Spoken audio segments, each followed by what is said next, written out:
Stéphane Corr avec nous. Bonjour Stéphane. Bonjour Alexis. Nous parlons de l'un des phénomènes du monde numérique, ce sont les Insta-mamans. Alors presque tout est dit dans le titre, ce sont des mamans qui sont sur Instagram. Voilà, des mamans bloqueuses ou sur une plateforme sociale, que ce soit Instagram ou une autre, ça peut être TikTok aussi, mais il s'agit vraiment de la mise en scène de sa vie de famille, incluant bien sûr la vie de ses enfants. Et ce phénomène a un nom, on appelle ça quoi, du parenting ? Parenting, sharenting, c'est simplement le fait de partager des contenus liés à ses enfants dans le monde numérique pour quelque part créer des sortes de mise en scène, des vies souvent idéalisées de jeunes mamans ou de jeunes papas bien sûr. Bon, on pourrait les comprendre, c'est une bonne nouvelle l'arrivée de bébés. Oui, c'est une bonne nouvelle l'arrivée de bébés, mais la vie de l'enfant mise sur les réseaux sociaux sans demander l'avis de l'enfant peut poser quand même un problème. S'il fait que areux, difficile de lui demander son avis. Oui, et donc d'où la conscience nécessaire des parents sur la vie numérique ou cette identité numérique qu'ils vont créer pour l'enfant, qui risque d'être peut-être un jour problématique quand celui-ci, arrivé quand même à l'âge de l'adolescence, voudra nécessairement couper le cordon ombilical. Et voilà, et puis le cordon numérique, il est plus difficile à couper une fois qu'on est dedans, on est dedans. Hein. Tout à fait. Voilà, je suis tombé d'ailleurs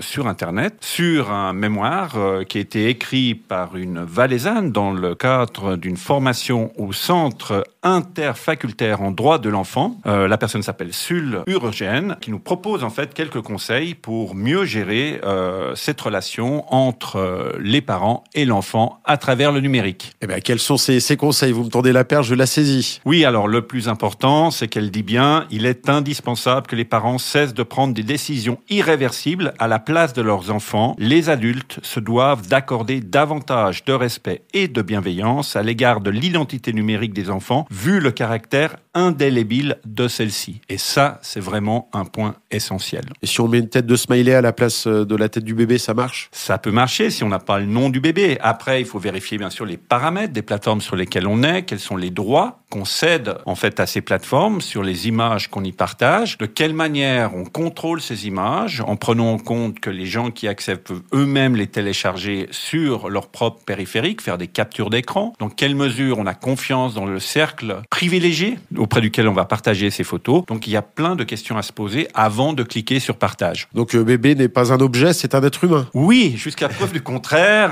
c'est un être humain et c'est une personnalité en tant que telle, c'est-à-dire c'est l'enfant de la personne, mais c'est une personne à part entière et le fait qu'on fasse un enfant ne nous donne pas forcément un droit sur sa personnalité dans le sens de son développement. L'enfant ne doit pas être la projection de nous-mêmes par rapport à ce qu'on n'a pas accompli ou ce qu'on aimerait accomplir et on doit quelque part pousser cette réflexion au niveau du numérique aussi. Si on souhaite en savoir plus, il y a le blog Jeunes et Médias qui a réalisé un dossier sur ce sujet-là. Voilà, jeunesmetdias.ch en un mot et Jeunes et Médias au pluriel. Et puis, il y a une partie blog sur ce site avec justement un sujet qui traite du sharenting qui s'appelle Insta4Emma. Eh bien, merci beaucoup de la part de tous les bébés, Stéphane Corr, et puis à très bientôt. Avec plaisir.